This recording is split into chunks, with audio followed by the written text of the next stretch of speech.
Good morning. Welcome again to Morning Devotions. Thank you again so much for our time together. Looking forward to seeing you in the services today.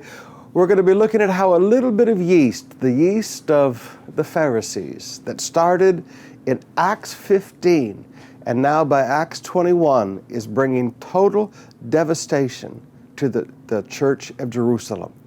How wrong doctrines can get into a church and bring their permanent destruction. It's a great study. We'll look forward to seeing you there. But right now, let's go back to 1 Thessalonians chapter 5.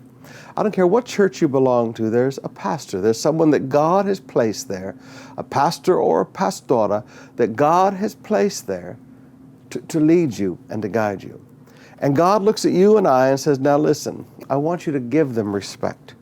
He said, now we ask you, brothers, to respect those who work hard among you. They don't have to earn your respect. You have to give them respect. To respect those who work hard among you and who are over you in the Lord and who admonish you. He said, you choose to respect them. Now, you look at their life. Now, I would not go to a church where the pastor would not admonish us. I would not go to a church where the pastor did not work hard. I mean, I remember back in 81, 82, when I was the pastor of the Cathedral of Praise. And a person walked up to me and said, Pastor Summerall, what do you preachers do all week long? I thought, now that's the craziest question I ever heard.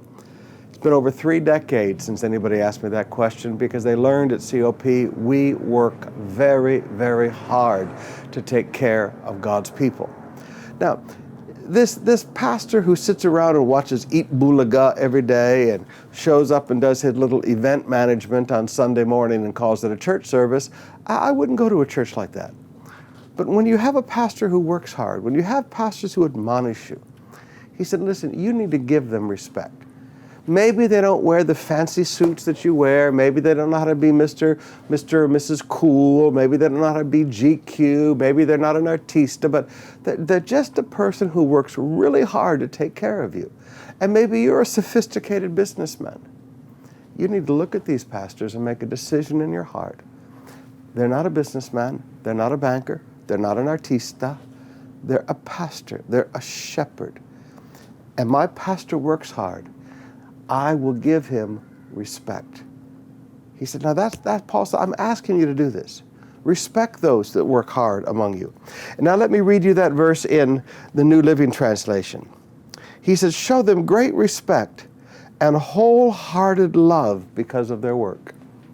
The greatest gift you can ever give us as pastors is wholehearted love. That you love us. That you allow us to be a part of your life. That when we look in your face, we don't see hostility, we don't see a closed heart. We see a wholehearted love. That is the greatest gift you can ever give us. The only thing we have in life is the calling God has placed upon our lives to take care of you.